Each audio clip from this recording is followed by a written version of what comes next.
It's me. It's RVE. What's up, y'all? It's the RVE and my return to the Heelcast. I have not done any kind of podcasting in, over a year. Probably close to like a year and a half now. But, my favorite topic in the world came up, and I can't pass on it. And that's Vince McMahon taking a shit on people. So, pooping on bitches is where I have to come back. Anyways, I was asked to do a Ravens rant here for the new episode of the Heelcast and try to sketch out some time to come on here and drop some discussion with y'all. So obviously it's the big news, and literally just minutes ago, right before I hit record, we saw that Vince McMahon has resigned from everything with TKO. Probably something that is long overdue, but it's how does the guy not resign or get pressure to with everything going on right now with the new company? So the demise, the end of Vince McMahon is finally happening, something I've been asking and wanting to see happen for decades, but truthfully, I'm kind of like, this is a thing that got him? And for one, it's just allegations at the moment. Now, I'm sure some woke is going to hop on and say, oh, he's defending Vince McMahon. Vince McMahon to me is the last person on earth that I would ever fucking defend. I mean, let's go back. This is why it's like, for me, I look back over the things that he's done over the years that people have just turned a fucking blind eye to and not cared about. And let slide. You start back in the 80s with Pat Patterson and the Ring Boy scandal, the Jimmy Snuka murder and coming in with a briefcase and probably paying him off to get him off the hook. So Vince's company and one of its biggest stars doesn't look like a goddamn fucking murderer.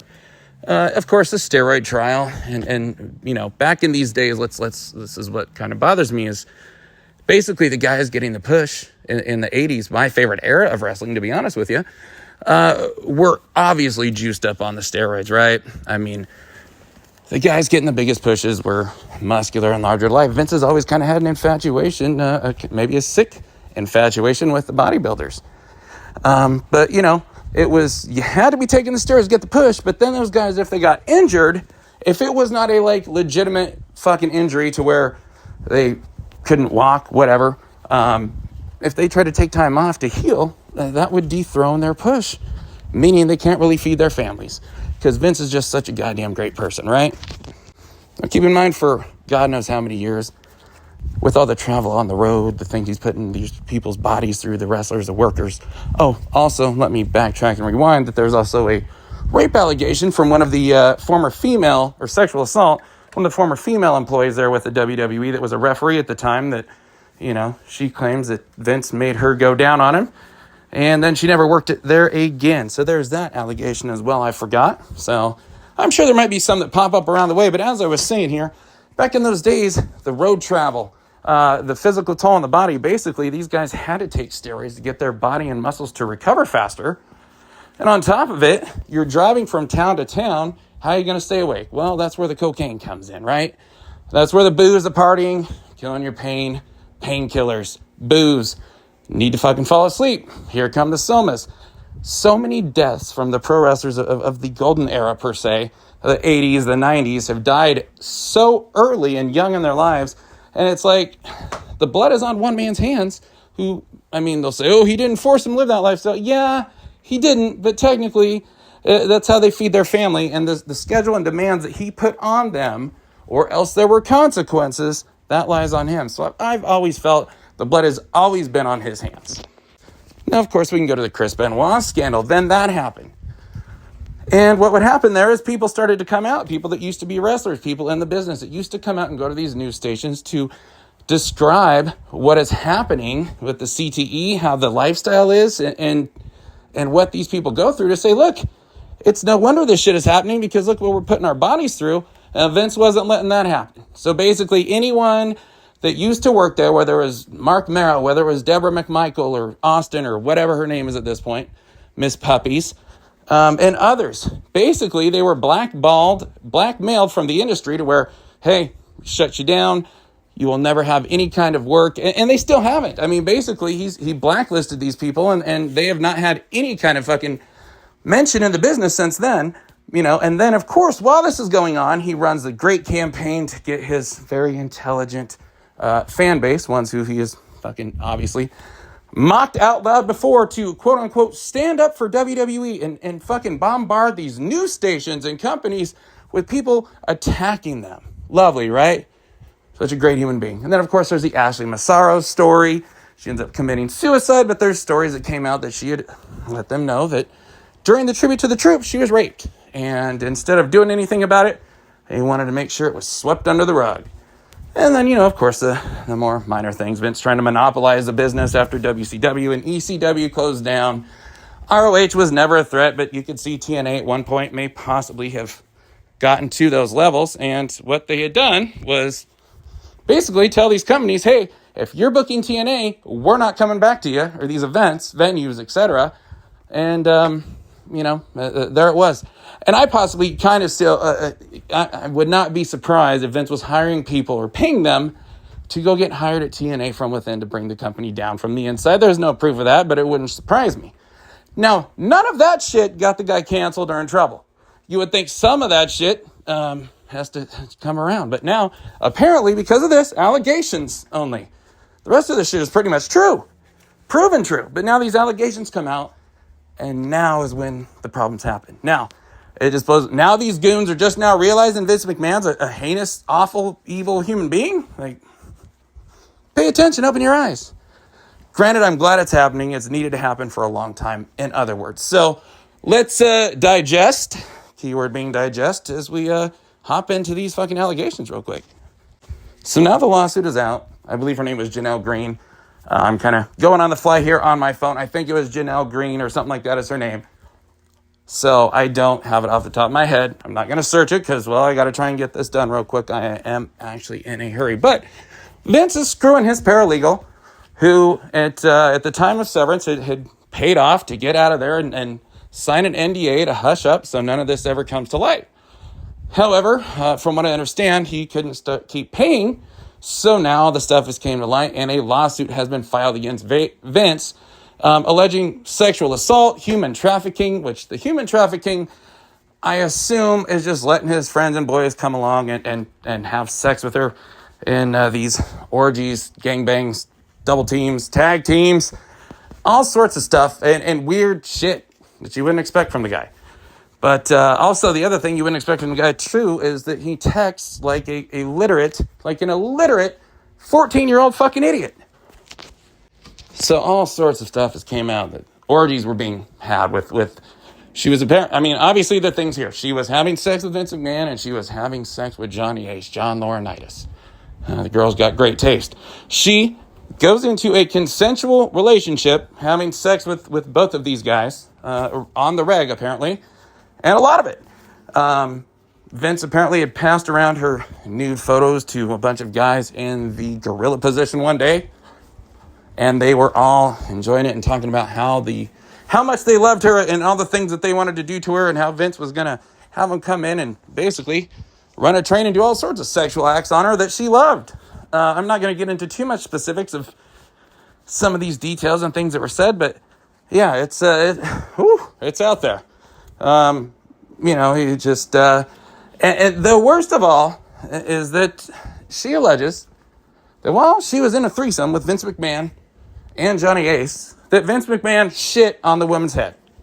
That's right, legitimately pooped on this woman's head during intercourse and made her and Johnny Ace finish having sex while she had been shit on her hair. I believe she said that they were saying things for like no means yes, etc.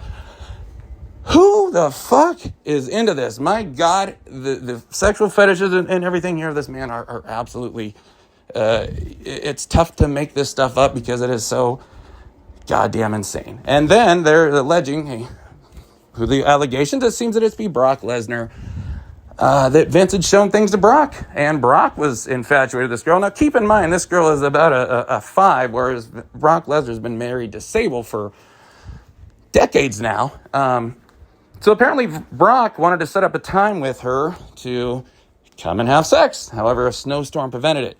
Also, Brock liked what he saw from her and had him send her videos of him pissing, urinating, and then called her a bitch. There's part of these text messages that show that Vince McMahon wanted 3 big black dicks to come in with them. The words of the text messages here.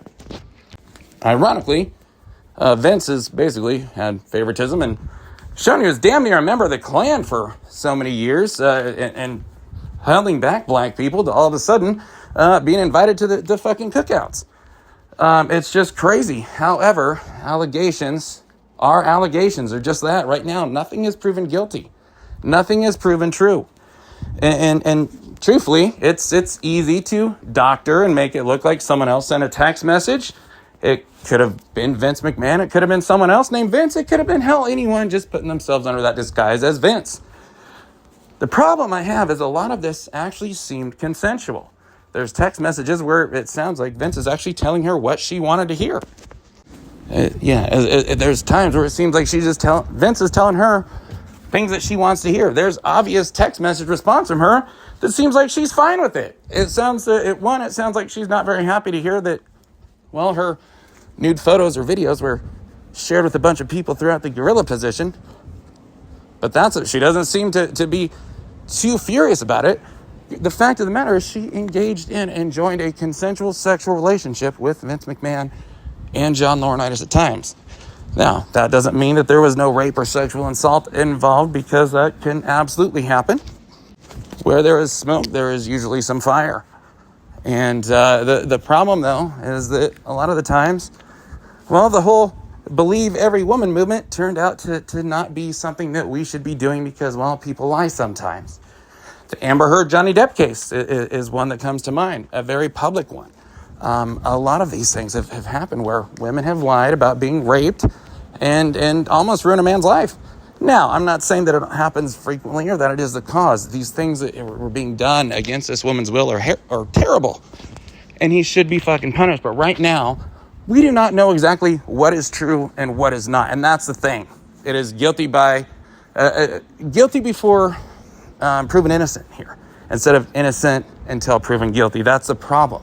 Now, Vince deserves it. If you want anyone to be guilty before proven innocent that deserves it, it's this motherfucker, because he is a horrible human being, and it's about time that someone got him, and I'm happy that it is. I'm sure that some of the stuff in here is true. I'm sure maybe some of it is fabricated, and it's just what blows my mind is that people are just now realizing Vince McMahon is human garbage and an evil piece of shit. Been trying to tell you this for fucking decades now, people. Hell, since this show's been started, we've been disgusted that people still tune in for this. But the problem here with this is that just a couple weeks ago, everyone was ready to cancel and hated Chris Jericho after some baseless accusations came out that turned out to have no merit and still don't. But yet some people are still on this anti-Chris Jericho bandwagon and saying these things about him that have no merit, no proof, etc. I guess this is my thing is stop jumping to saying that all these people are guilty before anything is proven. These allegations, this cancel culture shit is disgusting, it's stupid, and it needs to be stopped. Chris Jericho's marriage is probably damaged. His reputation right now is bad with no proof. That's what frustrates me. But I will say this, everyone. If you look back, that whole Rusev storyline, well, him being a cuck with Bobby Lashley, it hits a little bit different now. If you remember the story when Vince was out the first time around and Brock says, if Vince is out, I'm out, and walked out too. Well, that looks a whole lot different now through different tainted goggles, doesn't it? So, anyways, fuck cancel culture. Fuck Vince McMahon. It's going to be an interesting time to see what happens from here. This is RVE from the Heelcast out. Check us out. We might be back. And you know what? I'm going to add a little bit extra here because I was a little bit rushed, and I want to add some more other things here. We live in a society right now where I feel accountability is something that a lot of people do not want to have that trait, to be honest with you. Now, let me say this. If these things actually legitimately happen, even some, not all, to this woman, she is legitimately a victim. Let's be honest. However, the fact that she is going to be treated as some innocent victim as well, who did no wrong, is not okay. There needs to be some accountability. Facts is, this woman decided that it was okay with her to willingly start sleeping with two well-known married men, old enough to be their fucking father, if not grandfather, for crying out loud, willingly engage in awful, heinous, multiple sex acts with these men, to allegedly try and get ahead, to try and move up the corporate line with no regrets about it. That's not that's a pretty awful thing to do. I don't want to sit here and hear about, oh my gosh, this poor girl, she was, such an innocent person. She may have been a victim, but she was not innocent. The things that she did, agreed to, allowed, were disgusting and reprehensible as far as immoral behavior. She was fine with doing these things. She sent Brock Lesnar a video of herself urinating. Apparently she was, going to be part of the negotiation to get him to re-sign. Like, the man fucked Sable, and this 5 is part of the contract negotiation. Like, he has to have sex with this woman to re-sign. It doesn't. A lot of this does not add up to me, and who knows? Maybe it's all true. But this woman also did some awful stuff, engaged in it, and was fine with it as well. This needs to stop. I know how this goes. It's cancel culture. It's believe every woman. It's, especially, I'm not going to go there, but there is some shit that she needs to be held accountable for as well. The stuff that this girl was allowing into is some stuff you hear from porn stars that they do. It was pretty slutty and disgusting, the things that she was, totally fine with having done to her, until it was obviously not the point where she was going to get what she wanted out of it. So, fair is fair. RVE out. Everyone in this situation is bad, especially Vince and Laurinaitis, and maybe kind of Brock, but it's this girl as well. Hillcast out.